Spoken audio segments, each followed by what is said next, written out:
Well, U.S. presidents have struggled to resolve conflict in the Middle East since the Palestinian Liberation Organization was founded back in 1964 to undo the map settled on after World War II. One America's Neil McCabe spoke to a scholar of Middle East geopolitics about why President Trump's plan is different from past ones. Take a look. Saul Montez Bradley is the managing fellow at the Washington-based Gold Institute for International Strategy. He told One American News previous presidents have failed to achieve Middle East peace because the Palestinians on the other side have not wanted peace. Well, in the past 4 decades or more, Middle East peace plans have systematically failed because there is no counterpart in negotiations. In order to negotiate a peace deal of any sort, you need a willing partner on the other side. Montez Bradley said the dirty secret is that the Palestinian leadership is drawn from the terrorism sector of its society, whether the PLO or Hamas. And if conflicts end, those leaders will be replaced by politicians and bureaucrats.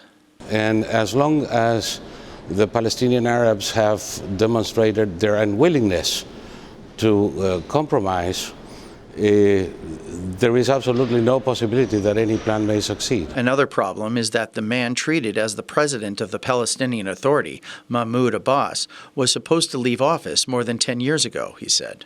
Well, most people in America are not all that familiar with Mahmoud Abbas, nor with his terrorist past, or present for that matter, or the fact that having been elected in 2005 for a 4-year term, he's still there, and with no intention of stepping down. Among the innovations in the Trump Middle East peace plan is that the president has already settled contentious issues such as the ownership of the Golan Heights and whether Jerusalem is the capital of Israel. In effect, telling the Palestinians it is time to move on, he said. Over the next 10 years, if executed well, 1 million great new Palestinian jobs will be created.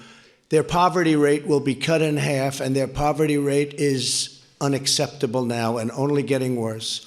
Their GDP will double and triple, and much-needed hope, joy, opportunity, and prosperity will finally arrive for the Palestinian people. Well, the Trump Middle East peace plan introduces a number of novel ideas. First of all, he's taken off of the table some of the most, shall I say, persistent problems in previous attempts. Montez Bradley is the author of Gander, Terrorism, Incompetence, and the Rise of Islamic National Socialism, about the 1985 airliner crash that killed 248 members of the 101st Airborne Division and 8 crew members. He said it was not a mistake that Trump's first foreign trip was to Saudi Arabia. Since the time he took office, President Donald Trump has shaken all preconceptions on how to deal with the Middle East. From his summit in Riyadh until today, he has carefully laid out a new path. The Middle East scholar told One American News that for President Donald Trump to launch his peace plan in an election year is further proof that he is coming from a position of strength, and that based on his 3 decades of studying Middle East terrorism, President Donald Trump has the best chance of bringing peace to the region. Neil W. McCabe, One American News, Washington. Want to see more videos like this?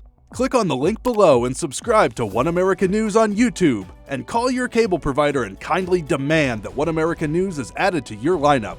Call and subscribe today.